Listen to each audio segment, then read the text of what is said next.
hasil silangan ini dibuat kerja. Hasil silangan ini dibuat komersil untuk partai besar, walaupun partai besar itu dari hal-hal kecil yang ada di kelompok-kelompok mitra peternak muda. Jadi namanya sebuah hal yang besar dari sektor-sektor atau individu-individu yang kecil kita kumpulkan, kita ikat jadi satu, ini namanya mitra atau kelompok ternak. Nah, ini yang saya pertontonkan kepada kawan-kawan supaya kawan-kawan mampu seperti itu bergerak.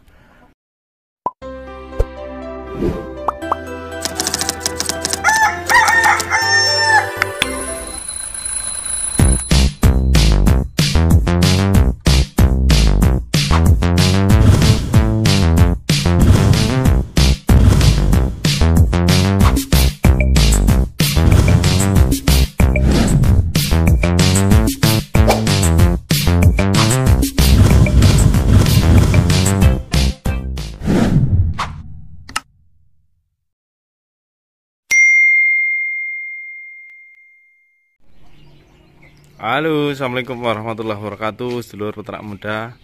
Alhamdulillah, ini kembali lagi ya kawan-kawan ya. Kita tengok dulu ya baretnya.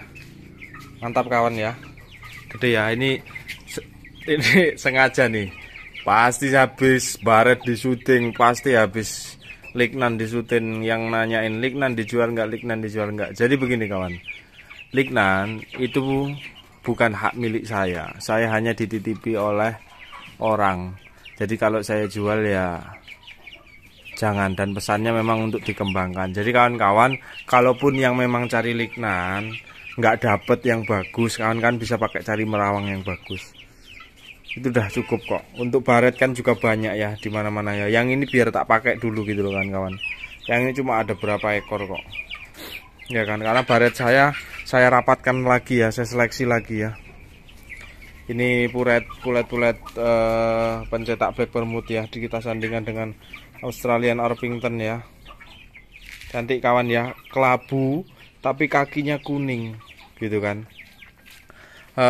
Ada beberapa hal yang ingin saya tanyakan, saya bahas ya kawan ya. Kemarin banyak yang bertanya soal bagaimana saya supaya bisa dapat ayam seperti tempat Mas Yoga. Dalam artian di tempat saya itu susah gitu. Saya punya barang yang bisa dicontoh, dan kenapa saya selalu rekomendasikan ayam kup, karena setahu saya ayam kup ini banyak dikembangkan di beberapa provinsi. Ada BPTU, ada BPTP, banyak banget sebenarnya ayam kup ya, ayam kup atau ayam KUB ya. Sekarang kan banyak versinya. Nah, ini ayam kup, itu jago Australop.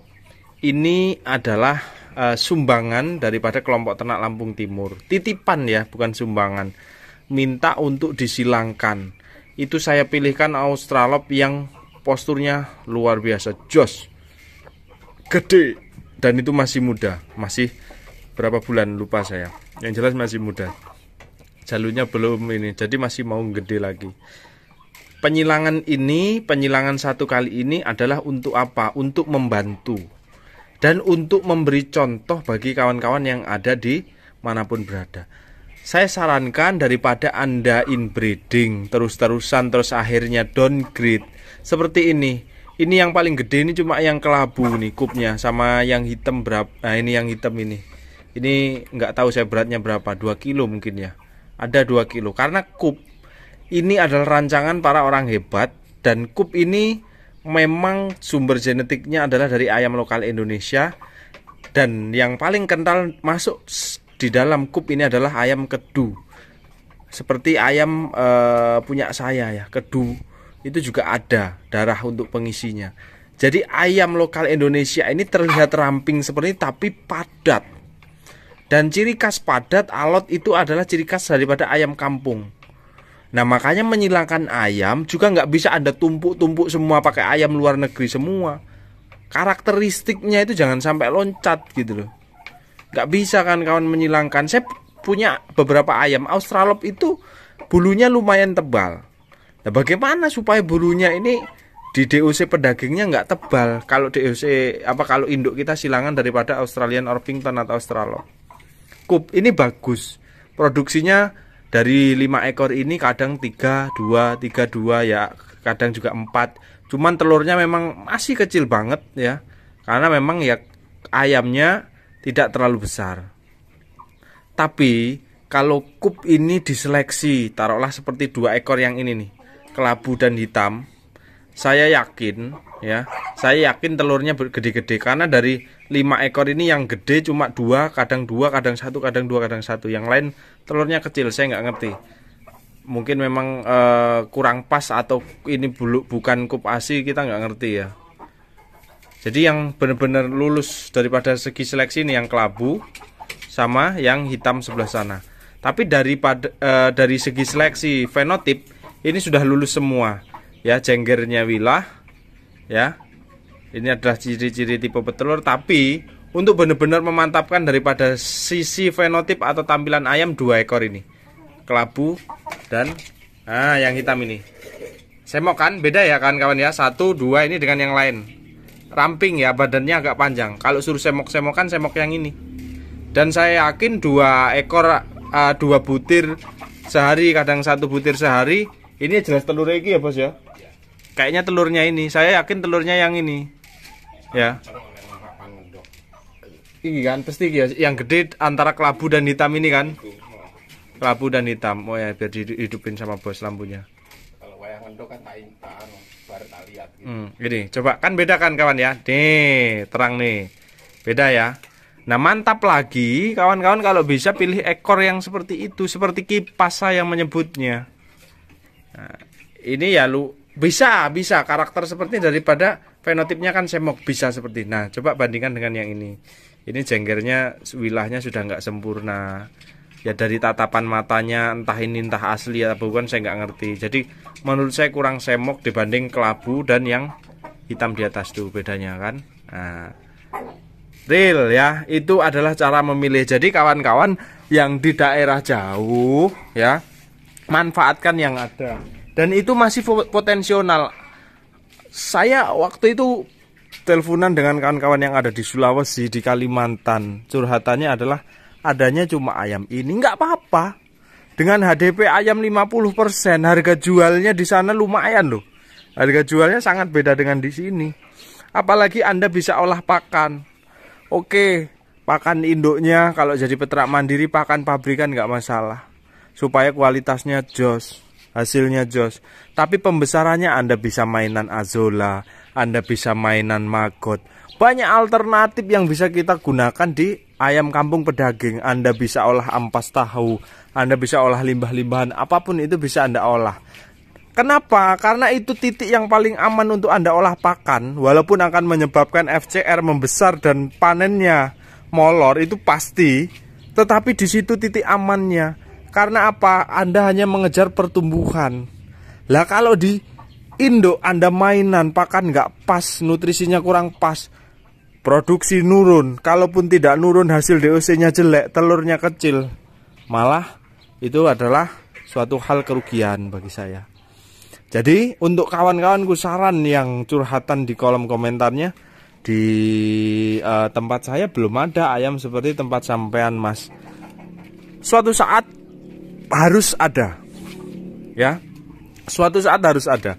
Anda silahkan beli ke siapapun ya, karena saya juga nggak seberapa ini, saya masih fokus ke komersilan seperti ini. Ya memang gede kawan-kawan kalau ayam sudah silangan, ya. Ini sudah masuk gen-gen tipe-tipe pedaging dan petelur, dalam artian dwiguna seperti lignan sudah masuk.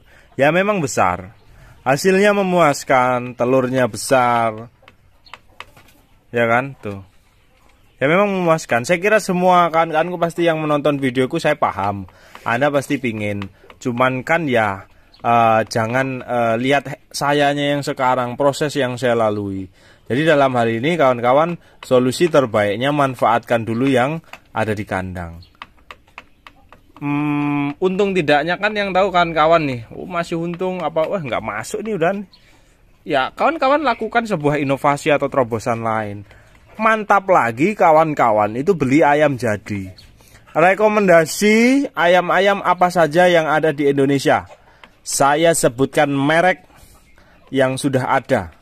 Pertama ayam kup buatan Balitna, ayam layar modif ayam AKY tapi yang besar. Karena AKY ini saya harus ngomong real ya, AKY ini adalah campuran Elba ya diaduk, nggak jelas. Jadi AKY itu ada yang jual AKY tapi koyo Elba kecil-kecil.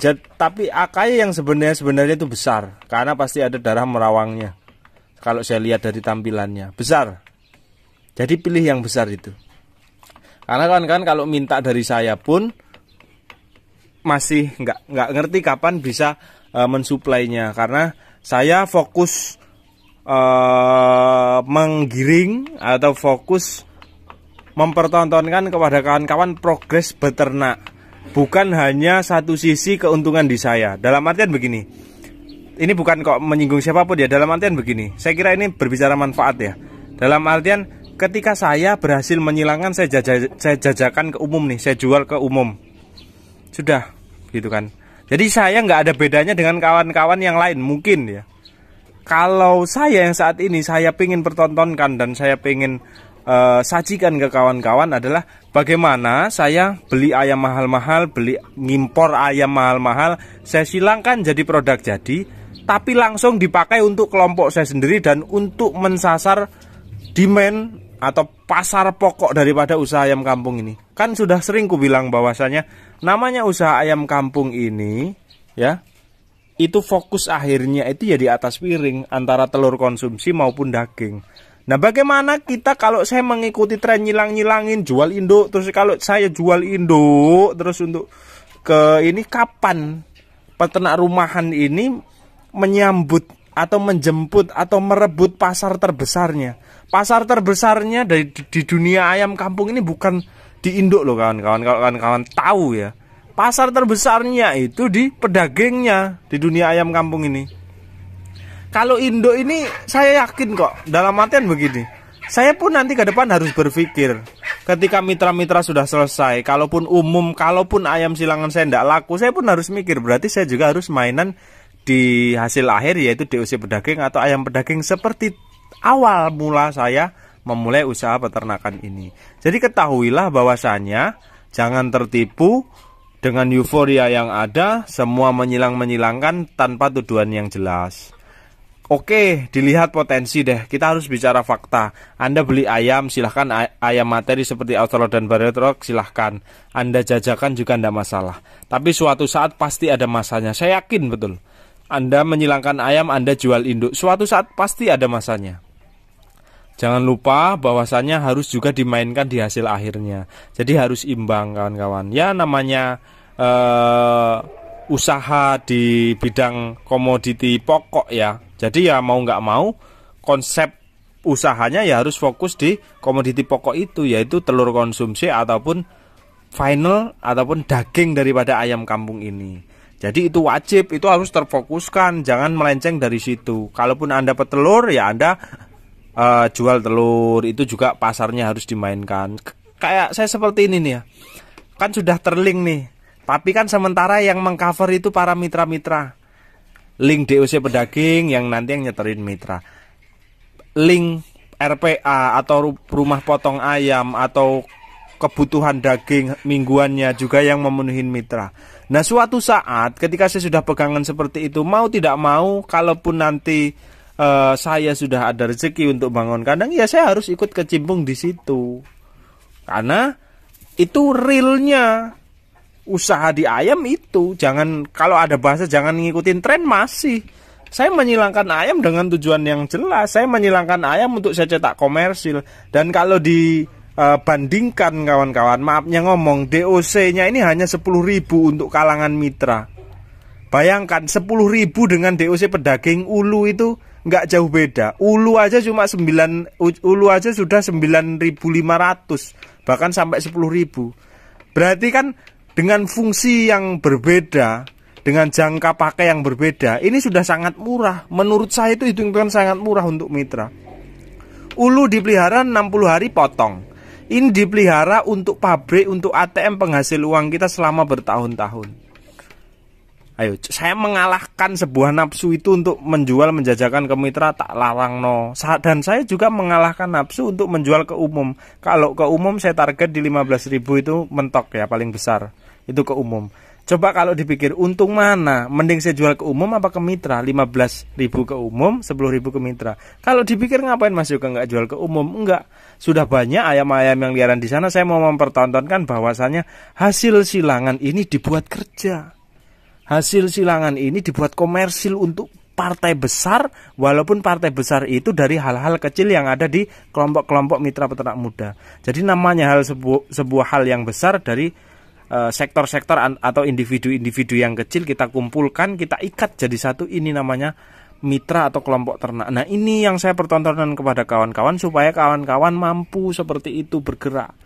Susah nggak Mas Yoga menggerakkan orang? Susah. Jangan dikira kepalanya hitam isinya sama semua, nggak bisa. Ada tujuan terselubung, ada. Biarkan itu seleksi alam. Nanti akan tertontonkan sendiri sifat aslinya. Oh ini sudah melenceng dari misi. Oh ini ngantri black permut hanya untuk bahan silangan, habis itu dia nyilangin lagi. Padahal kemarin cuma dikasih duit, dikasih harga 10.000, nggak masalah, nggak apa-apa. Silahkan, saya orangnya enjoy. Tapi saya punya sebuah kontrak ya kawan-kawan. Saya sudah membuatkan kontrak tertulis hitam di atas putih dan tertandatangani dengan materai. Intinya adalah perjanjian kerjasama. Saya akan bertanggung jawab memasarkan DOC pedaging yang dihasilkan mitra. Dan mitra juga wajib menggunakan barang dari saya. Terkhusus adalah black permut di galur betina, sengkuni di galur jantan. Karena apa? Nanti yang untuk dipasarkan adalah nama peternak muda. Tentunya saya ada SOP dan standar produk. Jadi kalaupun seumpama Anda mitra dengan peternak muda upkir, wah saya nggak mau beli lagi DOC dari sampean, atau saya nggak mau sampean story pulet atau induk black permut lagi Mas. Ya sudah, monggo silahkan disilangkan sendiri, silahkan regenerasi sendiri. Tapi berarti Anda sudah keluar daripada kontrak mitra kita. Nggak apa-apa, berarti dia mau berdiri sendiri. Nggak apa-apa sih, nggak masalah gitu. Karena namanya nama itu pasti kita akan menjaga dengan baik. Kalau mengenai produk berarti adalah SOP dan kualitasnya, bukan tentang kuantiti tapi kualitinya. Jadi hal yang lucu ketika ada mitra sudah nggak pakai barang saya tapi ngejual atas nama saya, itu lucu. Jadi istilahnya Anda ngulek lontong tapi dijual gado-gado, itu kan nggak jujur satu, dan nanti juga banyak yang dirugikan. Seperti saya kan nggak mungkin mau dirugikan, orang bukan ayam saya kok diaku saya, speknya sudah beda. Dan seperti penyilang seperti saya pun, walaupun saya buka total seperti ini, saya yakinkan bahwasanya tidak akan tersaingi atau tidak akan tertukar, itu punya rezeki gitu kan. Tetap aja ayamnya sama, sentuhannya beda. Beda lur, apalagi ini perkara barang yang bernyawa ya kan. Yang barang yang bernyawa ini beda, sama jenisnya, ini di bawah belum tentu hasilnya sama. Seperti itu. Beda hal dengan cetakan bata, orang bawa cetakan jadi. Kalau ayam ini nyawa, ya, jadi nggak bisa paten. Ada sentuhan-sentuhan, ada chemistry yang harus dibuat. Makanya kok diumbar-umbar cara nge-YouTube-nya peternak muda dibuka segala macam, ya nggak masalah. Memang tujuannya untuk berbagi. Apakah takut tersaingi, ngapain? Tujuan-tujuan kok itu ngusikin orang YouTuber lain yang jual ayam, ngapain sih? Lo yang jelas itu salah kok. Masa salah mau didiemin?